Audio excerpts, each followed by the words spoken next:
Hello guys, ഇതിപ്പോൾ എന്താണെന്ന് മനസ്സിലായോ? ഇതിപ്പം ഇങ്ങനെ കാണുമ്പോൾ വിചാരിക്കും മൂണിൻ്റെ സർഫേസാണ്. പക്ഷെ അങ്ങനല്ല. ഇതിപ്പം സൂം ഔട്ട് ചെയ്യുമ്പം കാണാം ഇതാണ് നമ്മുടെ വണ്ടർഫുൾ കേക്ക്. ഇതിപ്പോൾ ഉണ്ടാക്കിയിരിക്കുന്നത് കുക്കറിനകത്തോ ഓവനിനകത്തോ അല്ല. ഇതിപ്പം നോർമൽ ഒരു പാനിനകത്താണ് ഉണ്ടാക്കിയിരിക്കുന്നത്.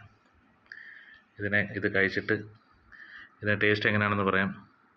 അടുത്ത തവണ നമുക്ക് ഈ ഒരു കേക്ക് എങ്ങനെയാണ് ഉണ്ടാക്കുന്നത് അത് കാണിച്ചു തരുന്നതായിരിക്കും. എല്ലാവരും കാണുക. ഈ കേക്ക് ഇപ്പം കട്ട് ചെയ്യാൻ പോവുകയാണ്.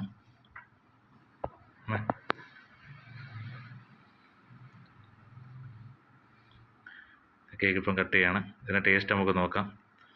നല്ല സോഫ്റ്റ് ആൻഡ് ഫ്ലഫിയാണ്. ഇതിൻ്റെ ടേസ്റ്റ് എങ്ങനെയാണെന്ന് നമുക്ക് നോക്കാം. കേക്ക് കട്ട് ചെയ്തു, കണ്ടില്ലേ എന്ത് നല്ല സോഫ്റ്റാണ്. ഇത് എങ്ങനെയാണെന്ന് നമുക്ക് ടേസ്റ്റ് ചെയ്ത് നോക്കാം. അതെ, കണ്ടില്ലേ നല്ല സോഫ്റ്റാണ്. ഇത്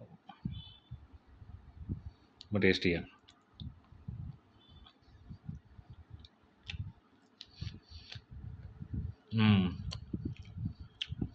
നല്ല ടേസ്റ്റി കേക്കാണ്. അടുത്ത എപ്പിസോഡിൽ ഇങ്ങനെ കേക്ക് പുതിയ വിഭവങ്ങൾ എങ്ങനെയാണ് ഉണ്ടാക്കുന്നത് അതിൻ്റെ ഡയറക്റ്റ് വീഡിയോസ് നമ്മൾ പോസ്റ്റ് ചെയ്യുന്നതായിരിക്കും. എല്ലാവരും ഈ ചാനൽ സബ്സ്ക്രൈബ് ചെയ്യുക, തൊട്ടടുത്തുള്ള ബെൽ ബട്ടൺ ഇടിച്ചു പൊട്ടിക്കുക, പിന്നെ ഇത് മാക്സിമം ഷെയർ ചെയ്യുക. നാടൻ കേക്ക്